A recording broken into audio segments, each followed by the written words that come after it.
This is Second Act Sessions with Stephanie Carmody, a podcast celebrating second acts in life about embracing change, questioning the status quo, and having conversations that really matter.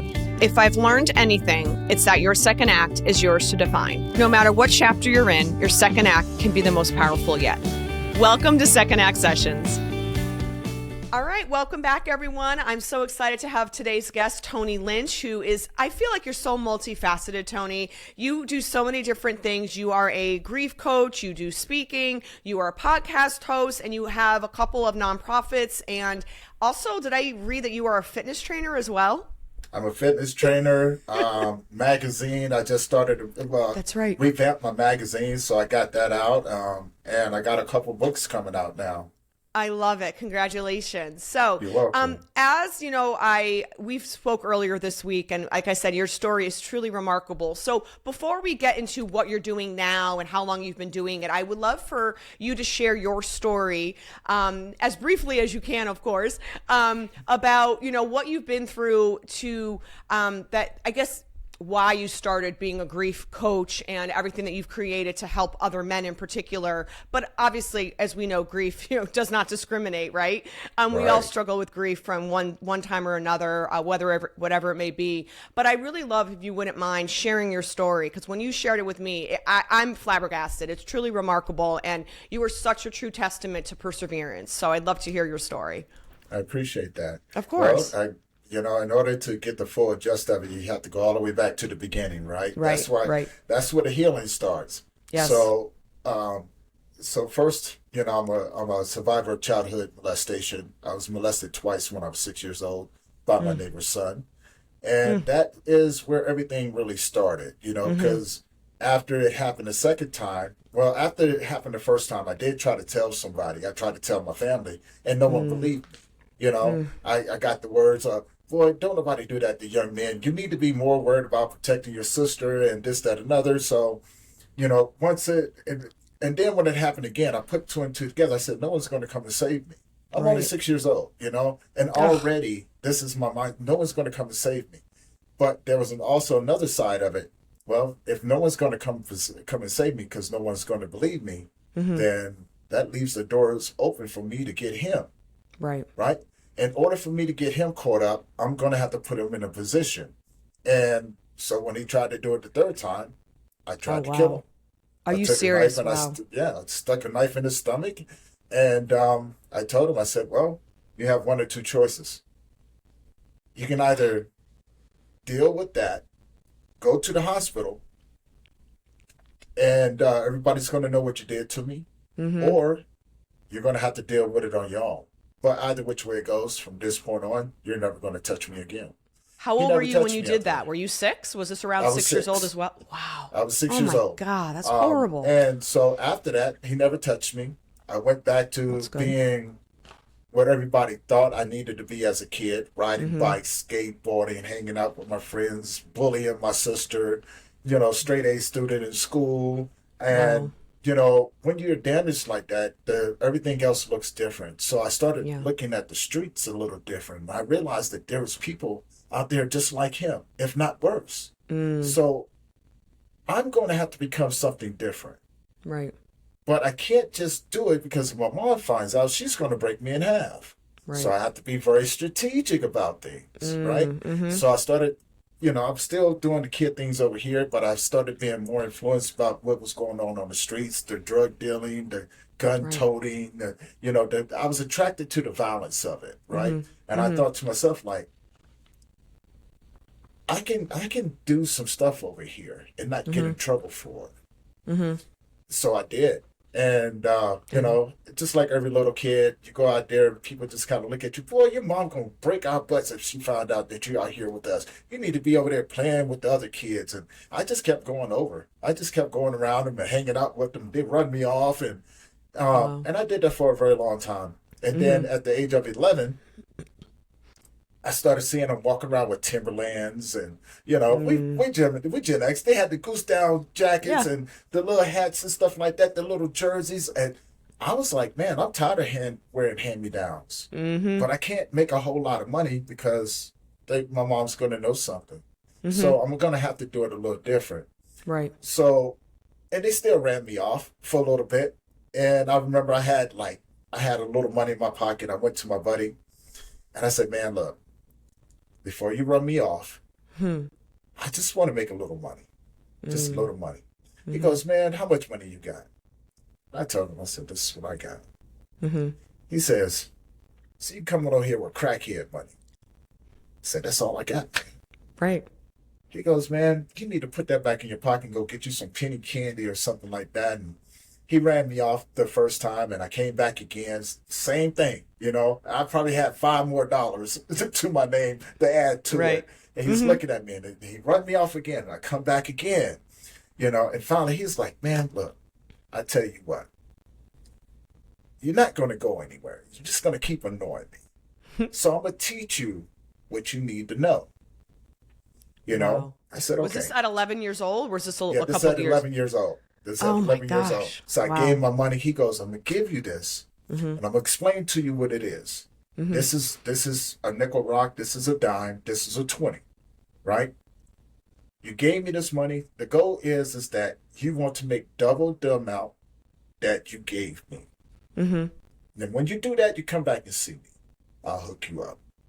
So, Wow. I went out there. He looked over me while I did it and everything. And I went back to him probably about a couple hours later. So like, look, man, here you go. You know, like you said, that I made double the amount. You know, like Right. you said you was going to hook me up. He goes, okay, I'll tell you what. Yes, you made double the amount, but take 20 of that and put in your pocket. Give me this right here. I'm going to give you this. Repeat that process. Oh, wow. So I started doing that, you know, and next thing you know, I'm making, making $80 to $100, Mm-hmm. every other day or something like that, because I still had homework in school and Right. stuff like that, Right. and I would take that money and I'd take $20, put it in my pocket and give him the rest and we just kept doing that. Mm-hmm. And over a period of time, he says, look, if you're going to be out here with us, you're going to have to learn how to protect yourself because these dudes out here see how young you are. You Mm-hmm. start making money like that, they're gonna test you. The question is what are you gonna do when they test you? Mm-hmm. I was like, well, I'm gonna have to fight. He goes, okay, yeah, probably Let's see you can fight, right? Let me see Yeah, you so got. you fight, right? Right. And he goes, but what happens when they pull a gun on you? Because they're gonna try to rob you. You're young. They're gonna try to Right. rob you. So Mm-hmm. they gave me a gun. And Oh he my was like, God. I'm gonna tell you right now, if you pull that gun, you might want to kill him. Like that gun is not for show. And if you don't do it, they're going to take it from you and kill you. These are the rules of the streets. Right. So you get to decide right now whether or not if this is what you want to do. Mm-hmm. You don't have to do this. You can go back to being a nice little kid and stay in school, get your education, Mm-hmm. or you be out here with us. It's a total different ball game because not only do you have to worry about them, you're gonna have to worry about the crackheads. You're gonna have to worry about the women. And you're gonna have to worry about the police. Police. Yeah. I was just going to say Right. that. Mm-hmm. So that's where it really started. And then over a period of time, I met more people that took me under their wing. And I went from selling nickel rocks and dime rocks on the street to selling 8 balls and half ounces. Wow. And then from there, it went from half ounces to a half a kilo. Then I was selling kilos. Mm-hmm. And it didn't take me long to figure it out, Right, I was right. like, okay, this is what I do, Right. Right. And then from there, I met more people. I started selling guns. I was making Wow. more money. But I still wasn't splurging or anything like that. I was Mm-hmm. just buying jeans from the local store, nice little shoes from Mm-hmm. Payless. You remember Payless shoes, right? Oh, yeah. Because they can't let my mom know that I'm making this money, but I can buy Right, nicer exactly. Payless shoes, right? Right, right. I can buy a nice pair of jeans and Right. a nice shirt or something like Because that. at this point, you're doing this for several years now, correct? Yeah, From about- 11 to I like say how I long? I was just about to turn 13, so a couple of years. Okay, for a couple of years, okay. And I progressively grew. And Right. when I started selling kilos, now I'm playing with the big dogs because I'm not just selling 1 or 2 kilos. I'm selling anywhere from, 60 to 100 kilos, and if not more. Right. And the turnaround was just freaking way fast. Like I would bring it to the hood, and within a matter of hours, it's gone. I take Wow. that money, go back, do this, that, and other. People I was running Repeat. with, they were crazy. Then next thing you know, you get a person. I'm not gonna say too much about it, but you get some people that you're supposed to trust. in the neighborhood and things like that that's there to serve and protect you type thing. And they go, hey, come here. Got this gun over here. Think you can get rid of that for me? Oh my God. I Wow. look at them and go, why would I trust you? They was like, well, we know what you're doing. We know what you're doing. We got all of this over here. You get rid of a couple of them for us. Won't mess with you. Let you do your thing. Well, that's your first mistake, is to trust people like that. Because one turned into two. Next thing you know, two turned into 50. 50 turned into damn near 1,000. Oh my So God. now I'm supplying guns on the streets. Now they Wow. are coming to us and they're setting people up. And I didn't even know. They were setting people up. Hey, we got some people from New York trying to set up shop. If you had a couple of hours, what would you be able to do with that? Got it. Oh, okay. Wow. Yeah, they're over there setting up shop. So we go Right. rob them. You know, we go rob them, send them back home, you know. Wow. And it was like that for a good little while, for the next couple of years. And I never really paid attention to it. And then one day I had a gut feeling, 15 years old. I had already bought like 6 cars. My mom didn't even know they were mine, you know. Wow. And something inside of me said, you need to go get the money and everything out of the cars and bring them in the house. Right. And that's when my mom put 2 and 2 together. So I was going out to the cars and grabbing duffel bags and bringing them to the house. She's sitting on the bed. She goes, son, what's in those bags? I said, Mama, I'll talk to you here in a bit. I run back downstairs and I grab more bags and I'm bringing up to the room. Son, what's in those bags? I said, Mama, give me a minute. I'll tell you. Let me go grab the last of these and I'll come back up here. She was like, you better tell me or I'm going to break my foot off in your butt. Right. So I run downstairs, I grab myself, come back up. She comes in the room. She looks at me, she goes, what's in the bags? Open up the duffel bags. One of them is full of cocaine. Oh, jeez. The other, and I had probably, 2, maybe 3 duffel bags full of cocaine, just big old kilos, bricks. And I opened up the other ones, it's full of money. Then I opened up the last ones, they're full of guns. My mama looked at me. She says, so the rumors that I heard about you are true. Wow. And I looked at her, I said, yes, ma'am. She goes, I would never even known.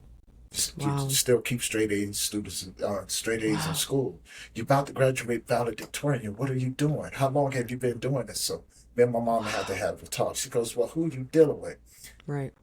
I said, I can't tell you everybody that I'm dealing with. She goes, well, you need to start writing it down. So that's the first time I heard about writing a ledger. So I told my mother, I said, I can't write down the names over here, but I will write down the names of these people. Right. She goes, good. Write them down. Because they're coming for you. They're coming for you. She goes, it's something in my heart is telling me they're coming for you. 2 days later, they busted me. Really? The same people that I was getting this, they busted me. I was like, oh, man. So, but they didn't find anything. That's the only thing. They didn't find nothing at all. My mom helped me do, I don't want to say too much about it, but let's just say I had some help. Got a little creative there. Yeah, a little bit, being a little creative. And so, and was that a turning point for you, like a wake-up call, so to speak, where you're like, you know what, I got to get out of this? Or no, not at that point? It was, but not by choice, because they had me, and I was a juvenile, going to court. They tried to give me 266 years. Oh, my God. It just didn't work. I told the judge, I said, if I go, everybody else going too. Right, because of your ledger. My mother looked at me, she handed me that book. She goes, give it to the judge. I looked at my lawyer. I said, I was like, I'm going to get this to the judge. And my lawyer's like, well, give it to my son. The judge needs to see it. Wow. And so I asked to approach the bench. I go up there, I get the judge the ledger, and I tell him, I said, there's 6 more. So if something happens to that one or something happens to me, those other 6 are going out. And I have proof of everything that's in there. Judge goes back to the chamber, comes back out. He goes, well, today must be your lucky day, Mr. Lynch. Yeah. I go, what do you mean? He goes, well, I don't think we have a lot sufficient evidence to charge you on this. I think it was a waste of the court's time. All charges are being dismissed. Wow, how lucky so were they you? dismissed it. He goes, but now you can't stay in the state of Virginia. You're going to have to leave. I said, okay. So Do you think he did that because for your protection or for like their protection? It's a safe face. A little bit of both. Both, yeah. A little bit of both. And from there, I went to Washington, D.C. for 2 years. I went to Job Corps. I got my GED. I got my certification in business management. I was working for the U.S. Department of Labor. I started playing football, running track. I was lifting weights, teaching karate, boxing, and I was doing kung fu. So I was having a blast, right? All of these different things are going on, and I was having a blast. And 1992, I was finishing up on everything, and I met a nice, lovely young lady. She got pregnant with my oldest daughter. And I tell her, I said, I can't go back to Virginia. She goes, well, let's go to Colorado. My mother lives out there. I said, all right. Okay. We move out to Colorado. This is where it gets really, really crazy for me because we moved out to Colorado. How old were you at that point? Just before? I was 17. Oh, wow. So you were still really on the young side, moving out to Colorado. Wow. Okay. Yeah. I had moved out to Colorado because I didn't want to go back to what I was going to. Right. So I figured Colorado, I don't know too much. It's in the mountains. Who would have thought, right? Who would have thought what was going to happen happened? So we moved out here in 1992. 6 months later, me and my family, we were walking back from the store down by the Capitol Hill. Some guys was playing basketball. And I see him, and I have on a maroon jumpsuit, not really paying too much attention to him. So he comes over, the guy sees me, starts throwing up gang signs, and I'm with my family. I'm just looking, going, can't do it. Can't do it. I'm with my family, we're going home. Right. So he takes off, he runs across the field, comes out, he gets on the sidewalk. He's over there talking trash, and I'm looking at him going, brother, leave me alone. Please, I'm with my family. Right. He says, man, I'll kill you. What I guess instigated this? Like just because he saw Just you? the Did he color know that you? I had on. Just Got the color it. that I had on. He was a Crip, and he saw the maroon. He thought I was a blood. Oh, okay. When he starts talking, I went, I just left this. Seriously, he's trying to pull you back in. Yeah, Jeez. And he stood in between me and my family at the time, and I told him, I said, I'm going to give you two options. I would advise you to take the one that makes more sense. Right. One, please move from in between me and my family. Or I'm going to move. Oh, you're not going to do this. I said, okay. Okay. I said, well, I've already asked you. And I grabbed him. And I just started pummeling him. I got him down on the ground. I'm trying to beat the life out of him. And he's down on the ground. His friends see what's going on. They run over. I jump on him. I put my foot on his neck. And I was going to break his neck.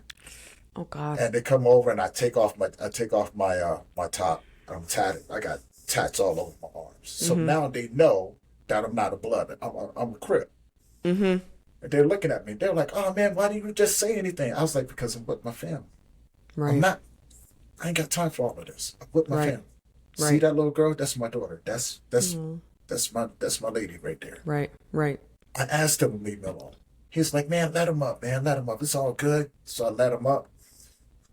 And he looked at me. And when he looked at me, I knew right then and there. Everything inside of me was going, this is not going to be good. No, it's not going to end well. It's not going to end well. So we leave. We go home. I realized that my daughter's mom, she had this look of fear in her face. And she looked at me. She goes, wow, everything I heard about you is true. Wow. Like, you really don't care. Like, all of these things that I heard about that you did, you really did do that. So we had to have a talk. And I told her, I said, I have to make a decision because this is not going to be good. This life is not going to, I have to finish this for some odd reason. My life is not going to be the same. Wow. So what I need you to do is that I need you to take our daughter, get far as away from me as you possibly can. Right. If you need anything, you let me know. Right. But and you're doing it to protect her and your daughter. Oh no, people still don't understand. Even when I tell them now, they're like, "Oh, so you was a deadbeat dad?" Yes, I was. I was a deadbeat dad. I wasn't there for her. Just because of life. Right. And so she took her. She left. She went to California, and I was like, I definitely can't go to California. Right. I definitely, because I'm just going to keep running back into it. So I might as well make my last stand here. And then from there, for the next 18 plus years, um, I just got worse. Yeah.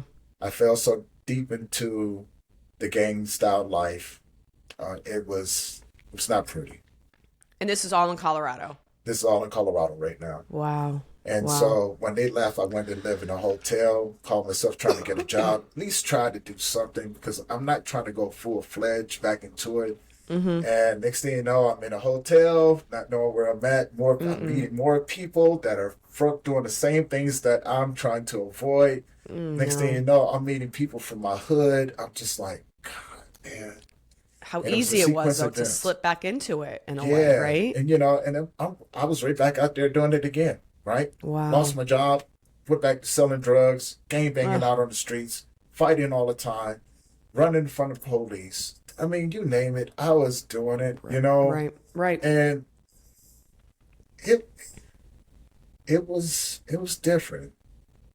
It was definitely different because now I don't care. I don't care about nothing. Why do you think that was, even though you had a daughter? What do you think in your mind kind of brought you to that, I just don't care anymore? Was it Well, your whole childhood and all that and unresolved childhood, issues but I with didn't all put that? two and two together. I didn't put all of that together, right? Of course not. We never do, when right? it happened, my snapping point. Well, I already had snapped, but the attitude came where I didn't care about nothing. I didn't even care about living. Me and one of my really good friends, and I broke my cardinal rule: never get close to anyone. Right? Never let nobody get close to you. Like this lifestyle that you live, it's not guaranteed. Right. Somebody's going to die. Either you're going to die. You can't be out here in the streets full of emotions because you're going to get killed. Right. So these are the rules. So I broke my cardinal rule. I had a really good friend of mine, and we were out selling drugs, smoking a little weed, drinking on some 40s, and where we were sitting at, I started noticing like a lot of movement, like a lot of cars that didn't belong over where we were. And I'm looking, I'm going, man,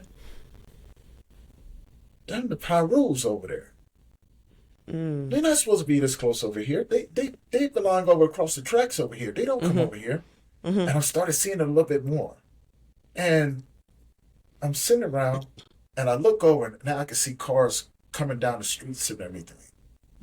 I'm going, oh, this ain't good. This isn't good. But they still keeping their distance, right? And my buddy had handed me the blunt that we were smoking, right? We both have 40 ounces, and mine's sitting over here. He's sitting on this side of me. And I'm smoking, and I go to reach back, but I'm looking this way. And as I'm reaching back, I hear a gunshot. And all of a sudden, within a matter of seconds, pow, something hit me in the side of the face. So I thought I got shot in the side of the face. And I turned around, and it was my buddy. His face, he had got shot in his head, and his whole side of his face hit me in the side of my face. Oh, my God. And so I'm looking, I'm going. In shock, probably. Like, what the heck just happened? No, I'm looking because he's down on the ground, shaking, and like, let's just say it wasn't pretty. Oh, right? God, no. And I got his brains and his face on my face, and I'm just going. And I look up, and the dude who shot him, he's now aiming at me. Oh, my God. And I'm going, oh, man, I'm about to die. This is what I'm thinking. So automatically, I grab my gun. I go to grab my gun to shoot back at him before he went to go shoot me. Right. And all hell breaks loose. People are running out. There's gunfights. I mean, oh, my God. Just bullets and everything. People running this way. At least the people who's over at the school intercepted them. And during that course of time, I'm looking around. I'm seeing people get shot.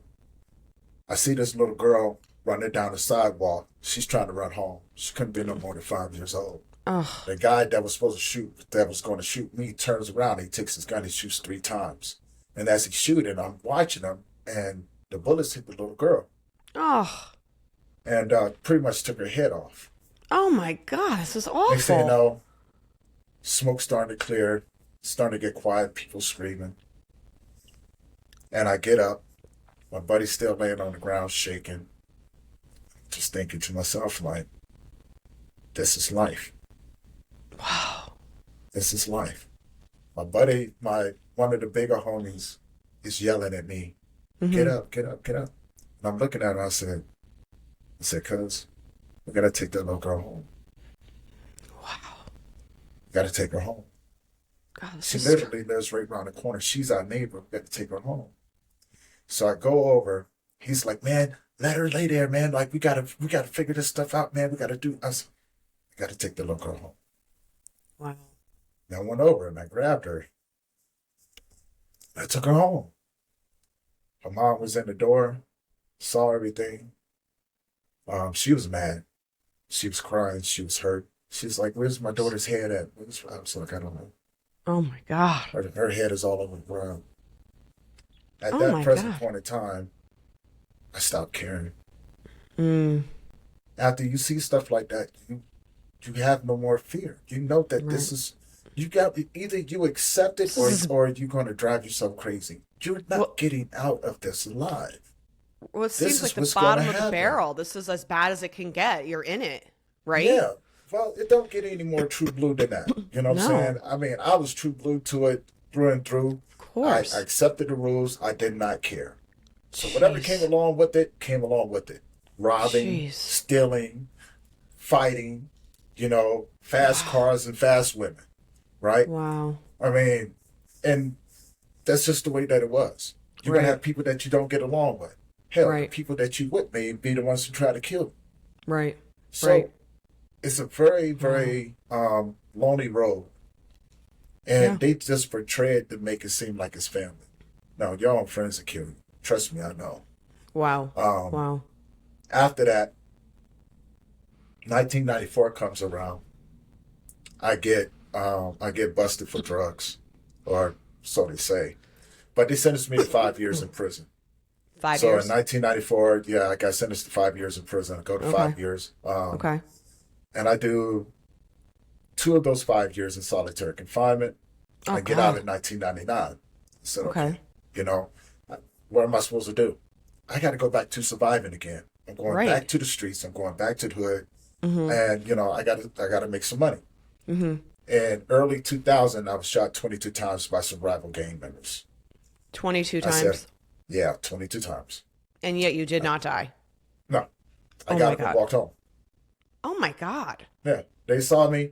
I deserved it. If you'd have saw some of the stuff I did to them, I deserved this. I feel like you're a cat. You're like blowing through your 9 lives. I mean, how many more do you have left? I don't know. But this story needs to be made into a movie. This is like a movie I'm listening to. Oh, my God. Yeah, we're not going to test it no more, Yeah, no, it's not. But, they shot me 22 times. When they were done.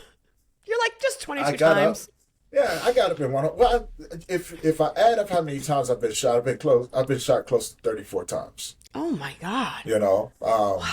Yeah, so I get up, I go home, I take a shower, I change clothes, I call my buddy. Back in the day, he had the landline, so I called my buddy. He had just heard about what happened. He was like, "We're on our way," and I'm sitting there. I go to sleep. At least I think I'm going to sleep, right? And I wake up in the hospital. Oh, okay. And I'm in the hospital and I got plugs and stuff all in there. I'm like, oh, God. Like, okay. Jeez. Well, wow. When I get up, I look at, because all my homies are there. Yeah. And I look at them, I said, man, where's my clothes? They said they had to cut the clothes off of you, man. Like, you lost a lot of blood. Wow. I said, well, I'm ready to leave. They said, well, we got your clothes. We got some of your clothes over here. Good, come on. Doctor comes in there. He says, you're not supposed to be up. I tell the doctor, I said, look, check this out. I'm going to need you to get my discharge papers. I'm leaving today. Wow. And that's just the bottom line. Either you let me go or we're going to tear up your hospital. Oh, my God. And you see what I got in here. We got some monsters up in here. Yeah. Yeah. We will tear this hospital up. That doctor got discharge papers. I left. Went back so to the fast, hood. I bet. Yeah, he was like fastest discharge ever because they take all day usually. Yeah. And wow. So, we leave. We go back to the hood, and the homies are telling me, and I'm getting angrier and angrier and angrier, and I just go, I'm gonna get them. Oh, geez. I'm gonna go get them. Wow. They say, hey, well, no, everybody gotta go. No one's safe from this point on. No one. Wow. You can either roll with me or you don't. At this point, I don't care, but I'm going to go get them. Wow. So I went over there looking for the guy. I went to their hood looking for him, and I tell their big homie, I said, look, just give me the 5 dudes that shot me. That's all I want. Just give me them. Let me handle my business. You already know how this goes, right? Wow. I'm saving you the trouble of me coming and doing damage to your hood. Right. Because if I bring my homies over here, your hood will never be the same. No one's going to be safe. Just give me the 5 dudes that shot me. Let me handle that. And we'd be good. Now, I knew, of course, the answer was going to be no. I knew it. I said, okay. I said, well, from this point on, no one goes to sleep. Oh my I will be over here every day, multiple times throughout the day, and I'm destroying your whole neighborhood. Oh my. How old are you at this point in your life? Let's see. That was 2000, so 24, 29, 30. Wow. And did this all coincide? Because I know there's so much more to your story about the homelessness and all of that. Is this all before that then? No, this is, so I'm bouncing in between homelessness. So in the beginning, whenever I would because I had to sell drugs to stay in a hotel, right? Right. And when all your friends are living in hotels and stuff like that, well, and you ain't got no money, well, where you going to be? You're going to go sleep in a car or something, right? Right. But you're going to get back out there and you're going to get that hustle on. You're going to get that hustle on it because, you know what I'm saying, your life depends on it. Right. Your So life this is over a depends on it. span of from 17 for another 20 something years, right? Where off and on this dealing is just with the this. beginning section. Right. This and is just the homelessness beginning throughout. section. Right. So, up until, 29, I got shot. So almost 30 years old. All of this is going on. And finally, I just said, you know what? I can't do it anymore. I'm tired. I don't sleep. The nightmares are here. I'm tired. Right. I don't want to do it. So that was the moment you said something's got to change. Yeah, something's got to change. And what did you do drinking, exactly? I'm out here wild. My family back home in Virginia don't know what's going on. My mother's scared to death. My father don't know what to think. My sister. And are you keeping in touch with your ex and your daughter at all? No. Not at all. No. Okay, no communication. None. Wow. It was better because if I had met anyone like me and what I was capable of doing, what makes you think I'm going to put them in a situation to someone knows that I have a child and they find them? True. No. You were very smart in that respect, in knowing to be selfless enough to protect them, but also beyond that, by not communicating with them, but then not sharing that with anyone either to protect them. So smart. Right. So, but that's survival of the fittest. That, it was kill to be killed, survival of the fittest. This is just life. That's so straight finally, life though. But and when I decided to be done with everything, I said, you know what? I don't want to do it anymore. We had lost so many friends, right? And I watched a lot of my friends die. Ugh, awful. I was tired. Right. I was tired of not sleeping. I was tired of the nightmares. I was tired of the fighting. But I didn't know what else I was supposed to do. Right. So what did you do? I went to the OGs. I said, look, I'm done. They said, what do you mean? I said, I don't want to do this anymore. They said, well, there's only one way out, right? I said, yeah, I know. When I came to this, I knew it was only one way out. So, but I'm making it real easy for you. Here's my 45. There's a hollow point in there. I was already chambered. Wow. When you do it, just make sure I don't get back up. Because if I do, I'm going to come and get you. Wow. So either which way it goes, I'm hanging up everything. Here's the flag out of my pocket. So you were willing to die, knowing that for this Oh, to yeah. be over, you knew it was death. It wasn't Yeah. like, oh, I'm just going to get out and get another job. No, I knew. No, Wow. I knew that there was only one way out. I wasn't afraid of dying. So what happened? Like, this is like, well- I'm just like gripped here at the edge of my seat. Like, what happened? Well, they looked at me and they said, "You really are done." Going, yeah. It's like, you was the last person that we thought that we would have to that would be leaving us. Like, dude, this is in you. This is your blood. Well, yeah, but I'm done. Wow. So they took my gun. They said, well, be right back. So my big homie went and they had a little meeting. They came back. They said, look, you done put in more work than anybody over here. Right. You don't want to do it anymore. It comes with a certain rules. You can never come back here. Whatever happens to you out there on the streets, you're going to have to deal with it, because just because you're leaving this, the people that you've done stuff to, they're not going to care. Right. And But we we're don't also have now your not back going to anymore. protect you either, is what Yeah, they're saying, you no right? longer have Yeah. that protection. Right. I said, all right, bet. So I went. I got me a backpack. I took me a couple pairs of pants, underclothes, some shirts. I packed up that backpack and I left. Where'd you go? Just like to another town, or just out of the No. area, or? Well, I got away from the hood, and I became homeless, like severe homeless. Wow. For how And- long were you like on that journey? Like, really? Over 2.5 years. Wow. 2.5 years. But so you're So- homeless, but you're nowhere near where the gangs were, correct? No, You're in I like a left. different area. Yeah, I left. Okay. I was in just another part of Denver. Got it. Okay. Because I didn't know where I was supposed to go. I had no family. Right. so- Exactly.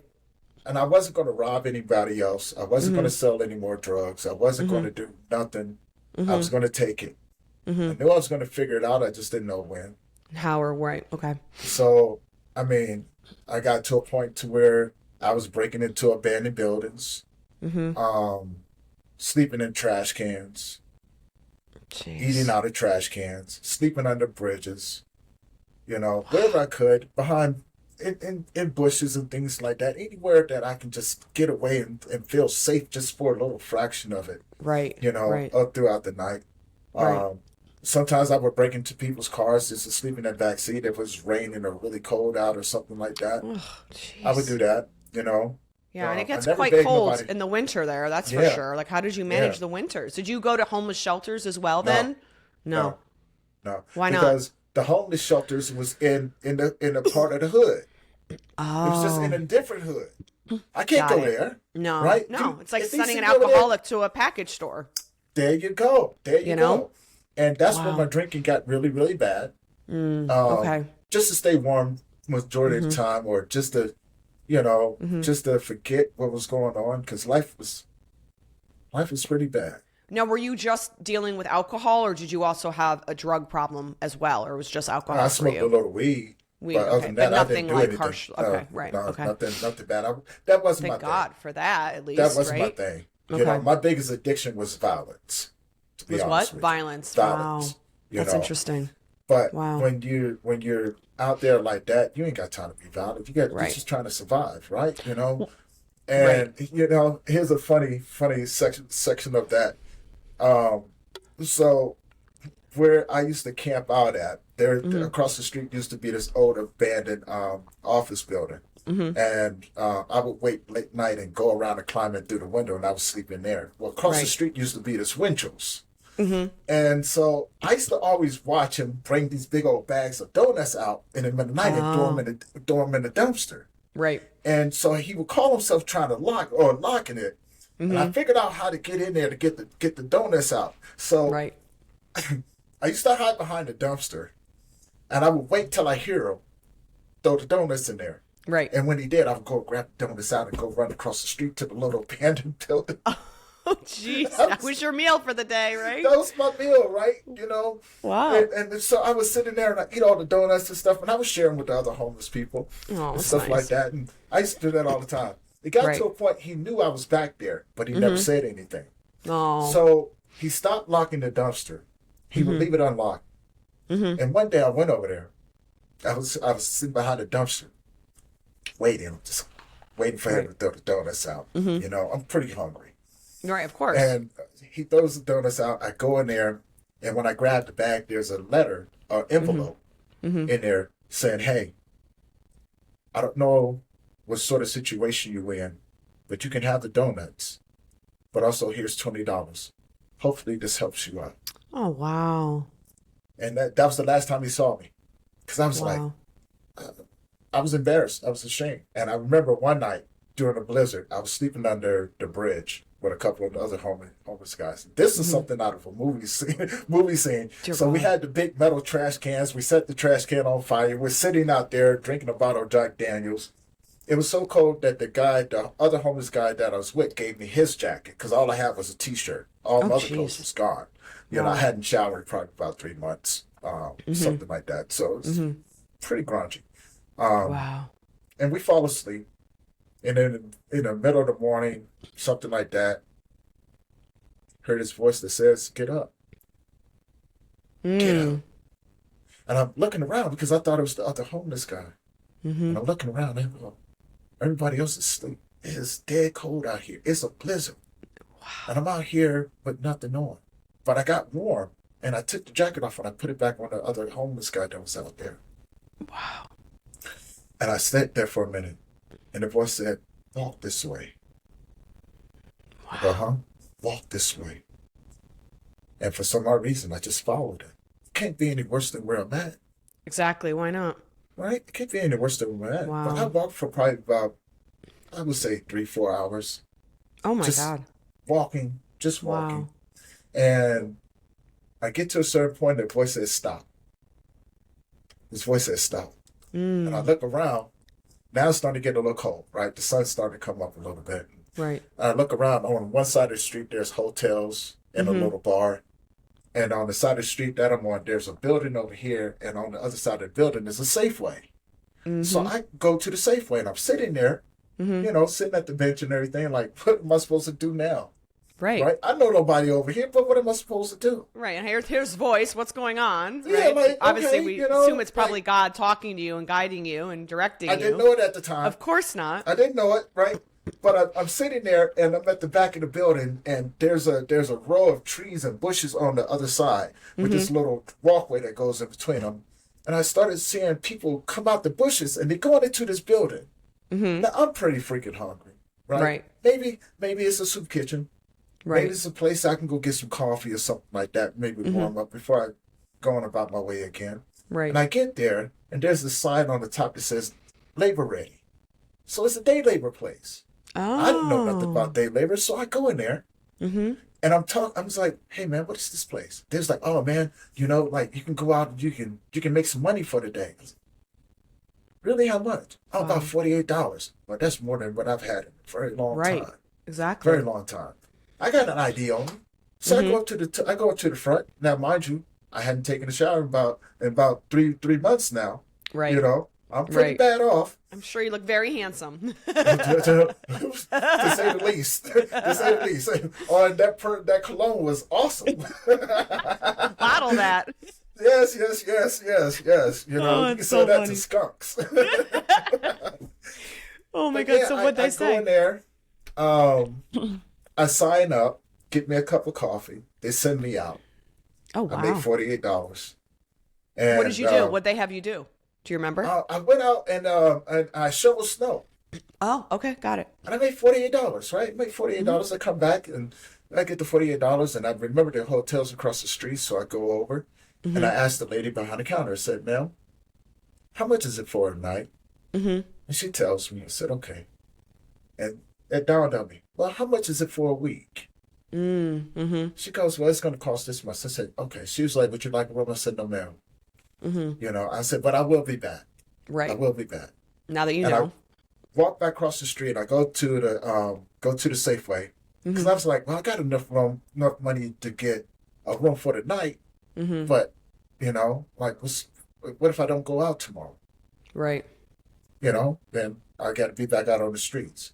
I said, "Well, I've been on the streets for this long. It's not going to hurt a little while longer." Right. I knew how much I needed.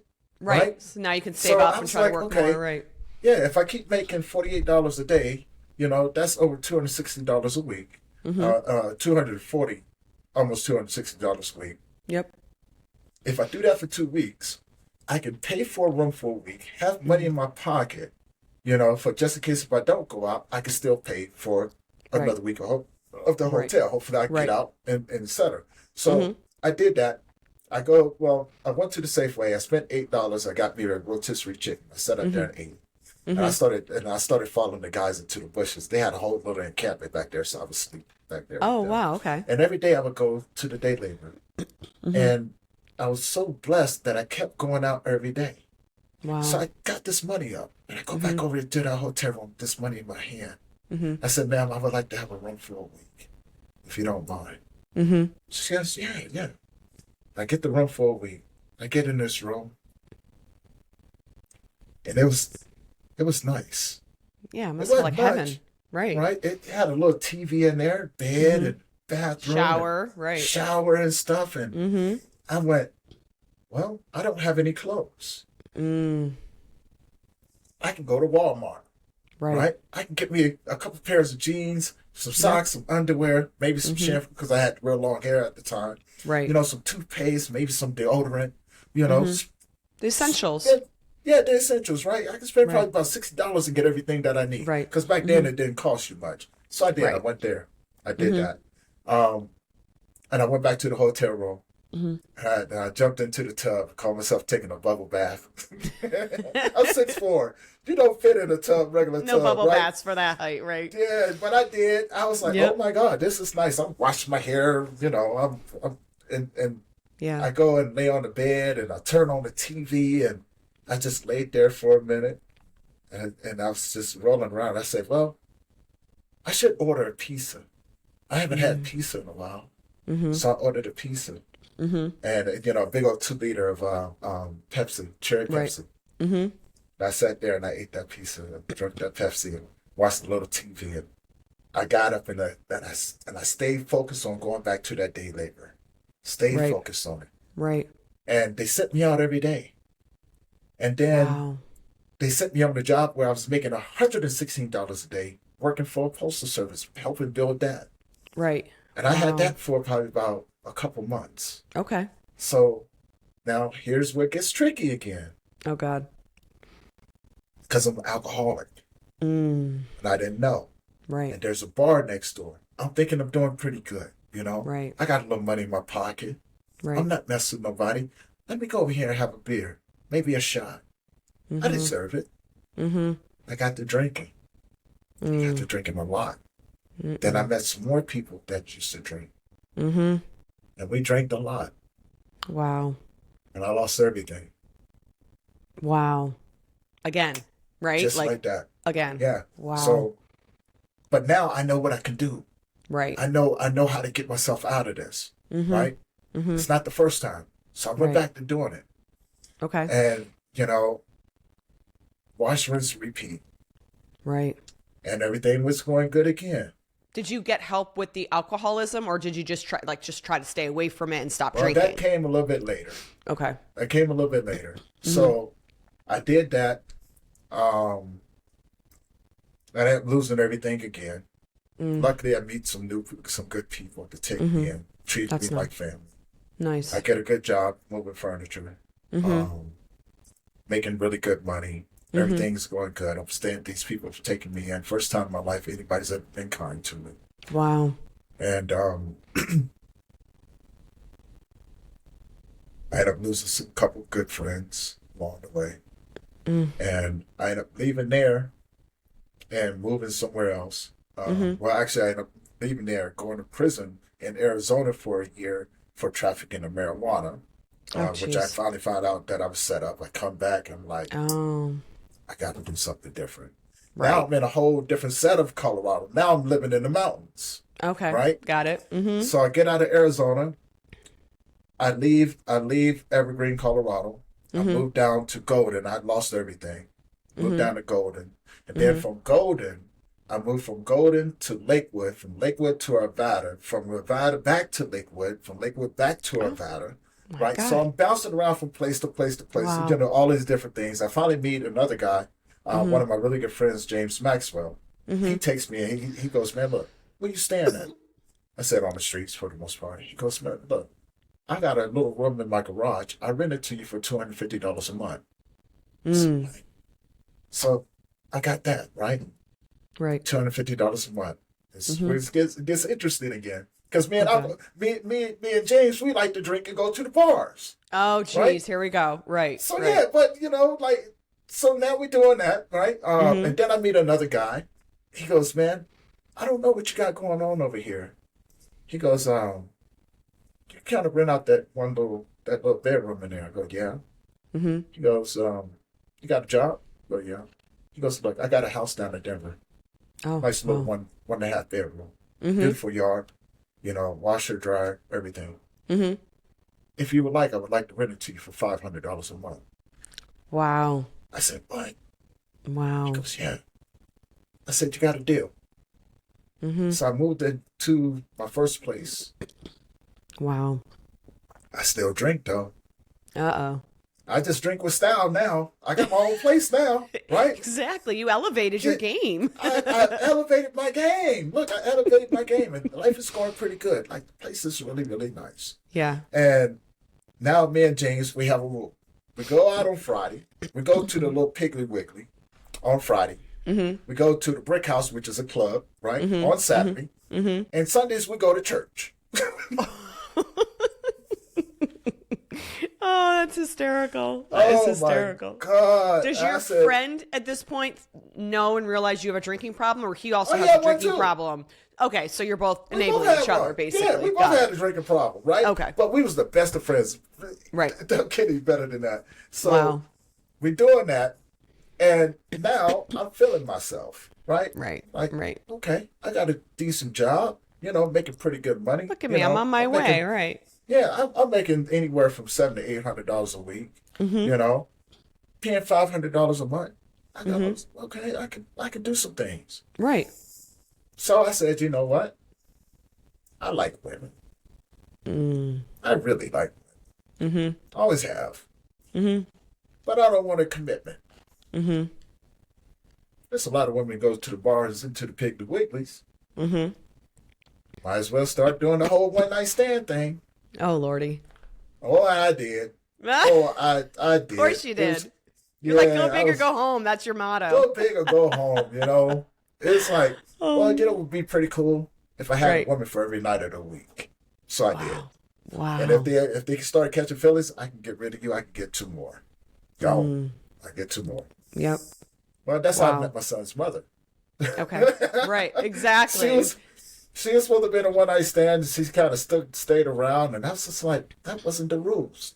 Right. You're breaking the rules. The Right. rules, Right. Kind of breaking the rules here. Then she gets pregnant, Mm-hmm. and now I leave. She buys a condo in Loveland, Colorado. Mm-hmm. So I leave my house because she's pregnant, and I move in with her. Mm-hmm. Well, that's when you find out. I never knew what a narcissist was. Yes, I remember this. Yeah. Mm-hmm. She was my narcissist. Mm-hmm. Mm-hmm. We had a beautiful baby boy, Jake, Mm-hmm. born December 18, 2007. Mm-hmm. From 2007 to 2009, but after 2009, that woman destroyed my life. Yeah. Everything. I know became firsthand homeless what with it's her. like. I left her. She destroyed my life. She got me evicted out of 2 apartments. She got 3 of my cars repossessed. She got me fired from 4 jobs. Oh my God. Yeah. Then she Oh, convinced the God. state of Colorado that I was a deadbeat dad. Oh, They jeez. started beating up on me too. So I'm in court every other day for crazy stuff. Wow. But I stuck with it. Wow. I stuck with it. And lo and behold, just as luck would have it, I'm bouncing around from place to place again. Because at that time I met some pretty good people. Mm-hmm. And they were like, come stay with us, but you got a wife, you got children and stuff like that. This is only going to be temporary. And sure enough, it'll be temporary and be back moving out on the streets again. And, Oh, just jeez. trying to figure things out. And Wow. then one day I meet a nice young lady, Mm-hmm. and she says, "You should come stay with me. Wow. I ain't got nothing else to lose. Right. Got nothing else to lose." Well, I move in with her, only to have her a few months later move out and leave me the place. Right. So, and the landlord was like, "Hey, I know you're living there. Would you like to just rent the place out?" Right. What? Yeah. Right. So I got into Sure. that. Why not? Right. Okay. 2 weeks later, I get custody of my son. Oh, nice. Yeah.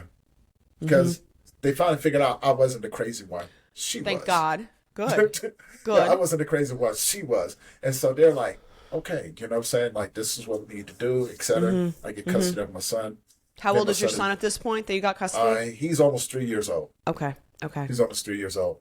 And so then after that, I changed my whole life around. I quit drinking. He was the reason why I quit drinking. Great. So when Okay. he was born in 2007, no more drinking, no nothing. You know, I'm Wow. gonna have to do this. So I never went to AA or anything like that. I just made my mind up and said, "This, I'm not going to do this anymore." I Wow. never wanted my son to think that that it was okay. If he was Right. going to do it, I wanted it to be his choice. I never wanted to influence him on Right. anything. Right. And so now I got two challenges. One, I don't know what a man is supposed to be like, and two, I don't know what a father is supposed to be like. So I turned around and I asked God. I said, "I need your help." Wow. Wow. God I taught me how love to be a that. man. I Wow. modeled my life behind what I saw him do for us. The love, the caring, the forgiveness, right? The how you supposed to, conduct it and protect your children. And I knew that's what I wanted to do. Wow. Right. So That's I changed amazing. everything about me. Wow. Everything. No more violence. But or anything like that. No more drinking. I just Wow. knew I needed to do this. Wow. Because I And didn't what have was any your positive. faith? Were you going to church then every Sunday still I was going to during church. that I was period? going to church, but I realized that the people I went to church with, they was just as messed up too. Exactly. So, I went for fellowship. I'm not a very religious individual. I do believe in God. I just struggle with the religion. That's why I went to a non-denominational. I love That's the fine. message. I love the connection and Right. everything. Got into some men's groups and things like that. And my son actually taught me how to be a father. Oh, that's He beautiful. did. He taught me how to be a father. And he checked me one day. I Really? got on his case for something. And it was something real stupid, very, very simple. And he looks at me, he goes, "Dad, you know I'm a kid, right? I'm going to make mistakes. I'm sure you made mistakes when you were a kid, too." He goes, Forget "But that. You're still making mistakes as an adult. yeah, I'm We still all making are, mistakes, right? right? You know, Right. so that the biggest lesson came from him. And I said, you know Wow. what? You're absolutely right. It'd be so much easier if I just grew up with you." Right. And me and him became best of friends, right? He was my Wow. son. Everywhere I went, he was always with me. Aw. School, his mom was still in the picture. Don't get Yeah. me wrong, his mom's still in the picture. But school, Right. everything, Right. and he's always with me. Right. And life was good. Life Mm-hmm. was real good. And then October 31st of 2015, my son suffered a major overdose. Now, during this course of time, I just lost my dad and my younger brother back to back. But, Right. fast forward October 31st, 2015, my son suffered a major overdose because his pharmacist mixed his medication wrong. Right. Right. We're not talking So- an overdose from drugs or anything like that. No, This is no, actual this is his medication that medication. he was Yeah. prescribed, Yeah, which is clonidine. awful. He was in the news and everything, right? He was all in the news. He was the doctors didn't really help out too much. They treated him for everything except for what they were supposed to. Then What was from wrong there, with him exactly? Well, he and I had the same thing, essentially processing input disorder. Got it. And Okay. so he shouldn't have been on medication, but when you're a child and you don't know how to deal with it, you become very violent. Very okay. violent. Okay. But on top of stuff he had to go through as a child too, so it's a Right. sequence of events for him. Okay. He had a very rough childhood, Okay. because I wasn't there, Right. because of his mom being violent, being verbally and mentally, physically abusive to them, and things like that. So he had to learn at an early age, 2, 3 years old, how to protect himself. Ugh. Him and his older sister. And I Wow. didn't know any of this. That stuff wasn't revealed to me until later on, right? Wow. And so now we're going through this. 3 days later, he comes out of it. They say he wasn't supposed to come out, but he did. It came out. How old is he at Life this is point? going. At that time, he was 7. 7. Okay. So he's really, really young still, and he's, Yeah, he's still really, dealing really with young. that. Wow. So he turned 8 December 18th. And then June 14th, he got sick. So pretty much 2 days from now, he got sick. Oh, geez. So sad.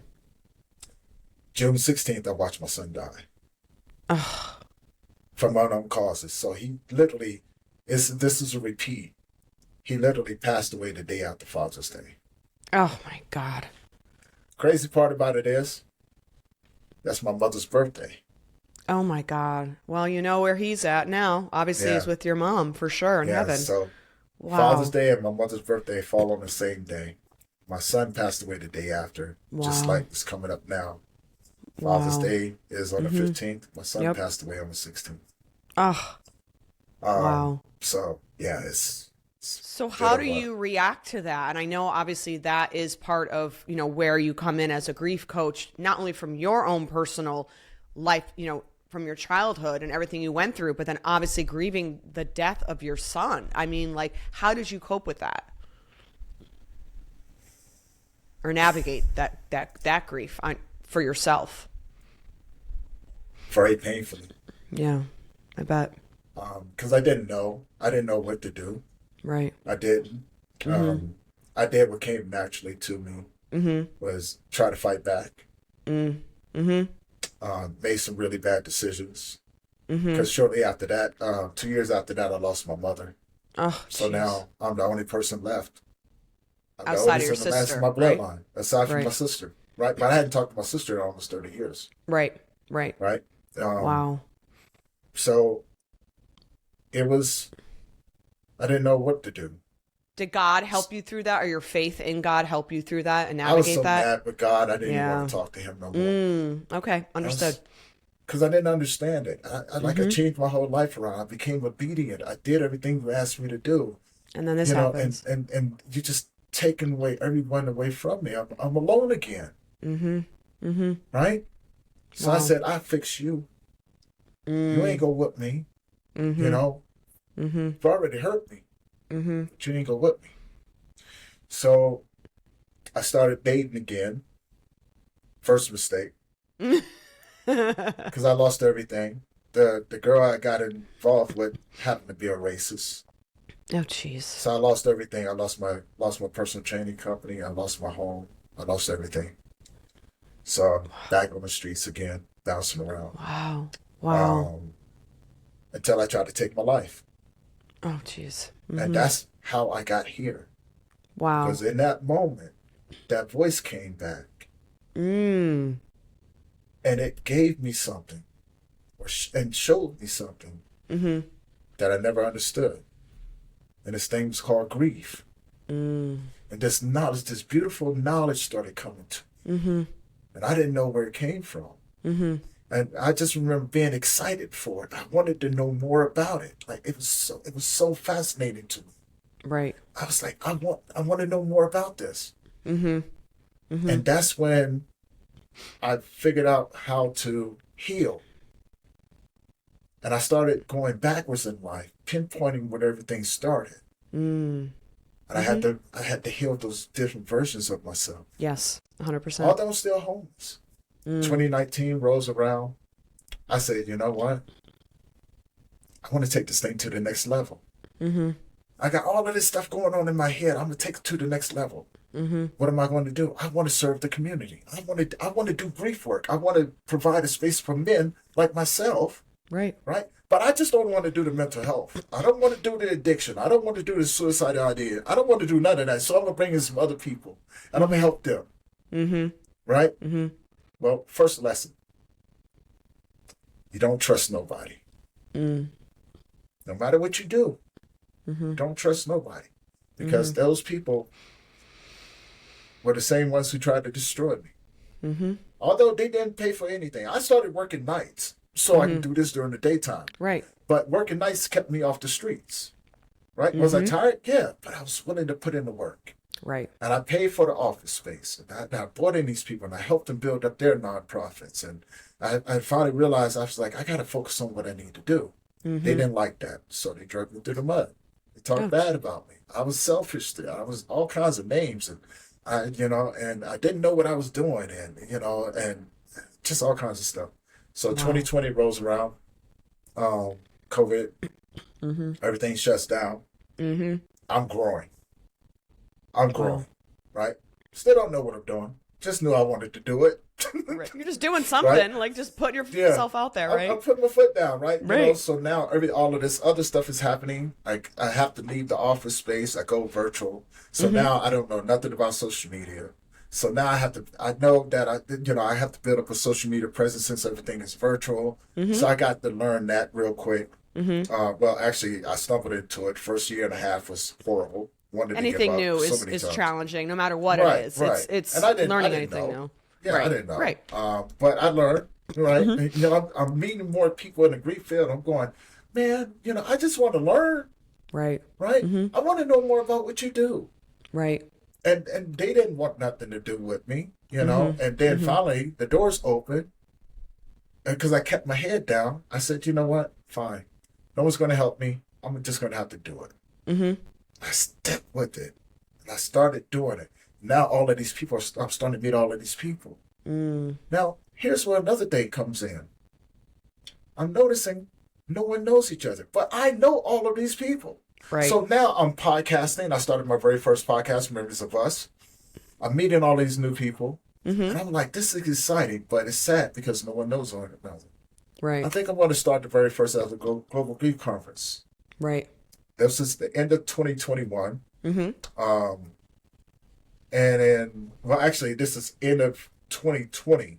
In April of 2021, I did the very first ever 72-hour global event called the Global Grief Conference. Oh, wow. And I invited all of these people to come in from across the world.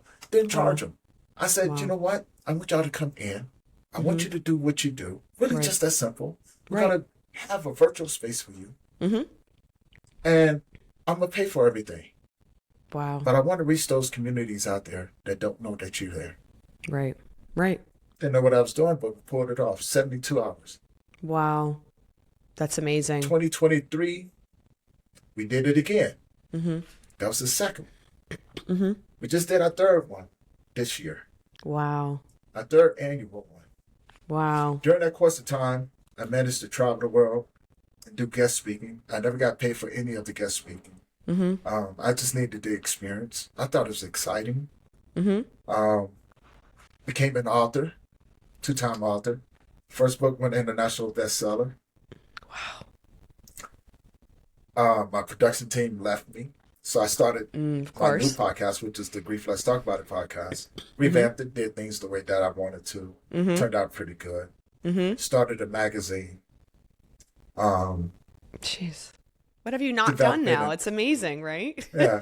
Developing an app. And it's been a huge, beautiful experience. Now, mind you, I didn't say that there's something that I didn't say, and I don't know if anybody caught on to it. Up until a year ago, I was homeless. Get out. Wow. So I did all of this with nothing. Wow. And that's why I tried to explain to people.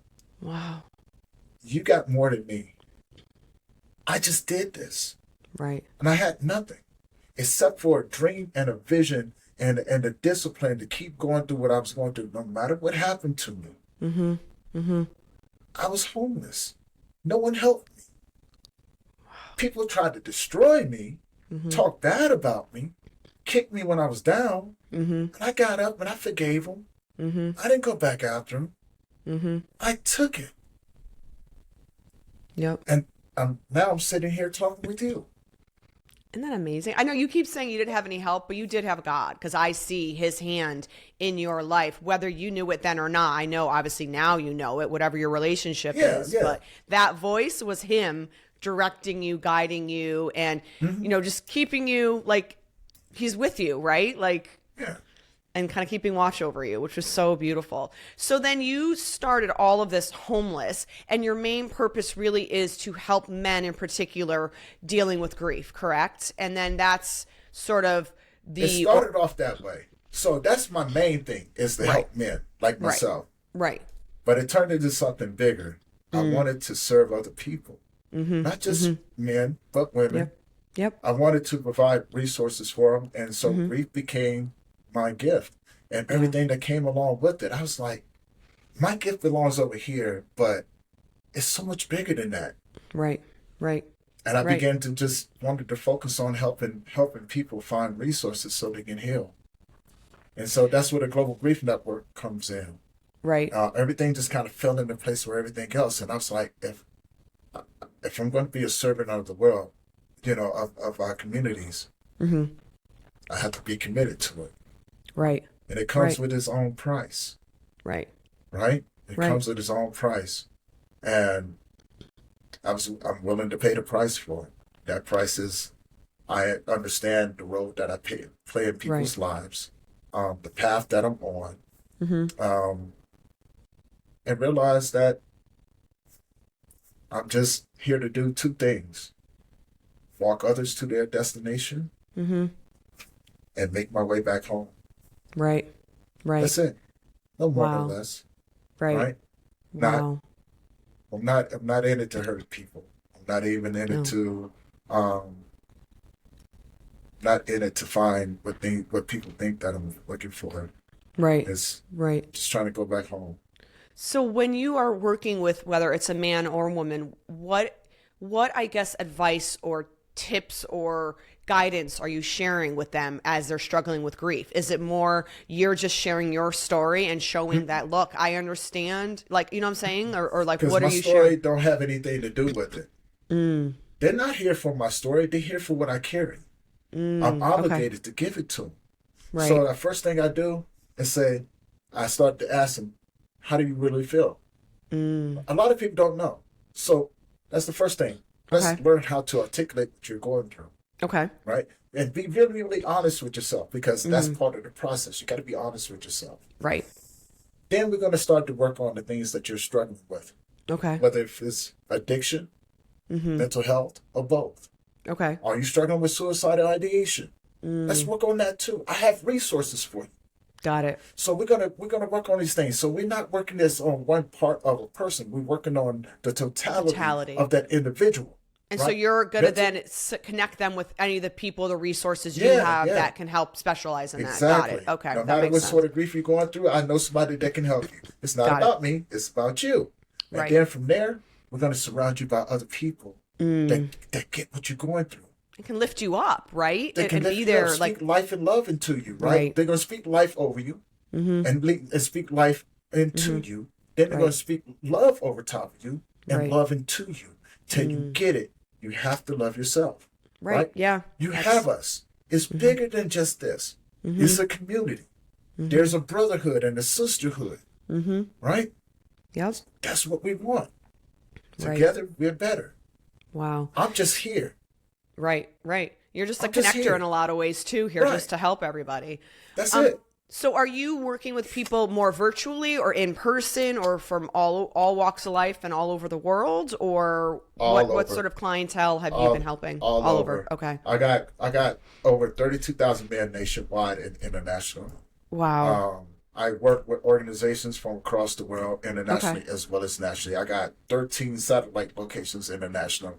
I have 40, soon to be 48 satellite locations nationally. Wow.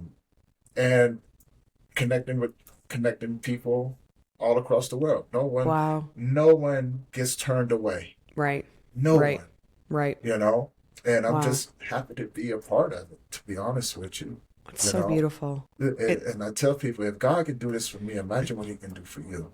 Right. If you Absolutely. knew the things that I've gone through and the things I've had to do, for God to do something like this for me, imagine what he'd do for you, because you're a lot better person than I am. Yeah. And you got a lot more things going for you than I ever had. So don't ever take yourself for granted. But if you're going to do something, stay focused. Wow. Follow the That's path. Amazing. You get there. You probably get there a lot faster than me. But Right. the one thing about me is that I'll meet you there. Right. I'll Right. meet you there. If I happen to get there before you, I'm going to come back and grab you. I Wow. want to share information with you to help you become successful. Maybe surround you with some good people. People Right. that I didn't have, the mentors and stuff. Right. Maybe I It's can so get you important. connected with them to help Right. you out.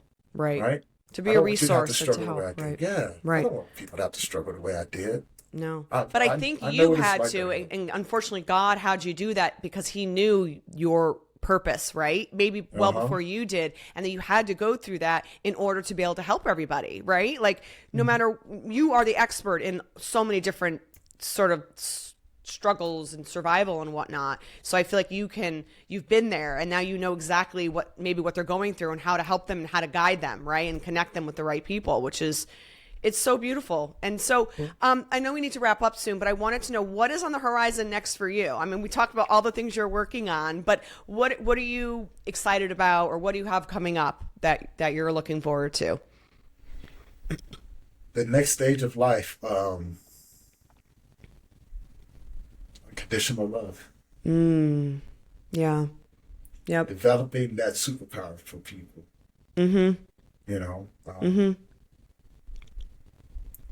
Giving more of that.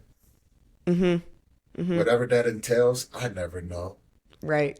Right. I never know. Like I Right. said, I'm just one step closer to going home. That's it. Oh, And if I can leave something back for people, right. I think I've done my job. Right. Right. You know? I think so too.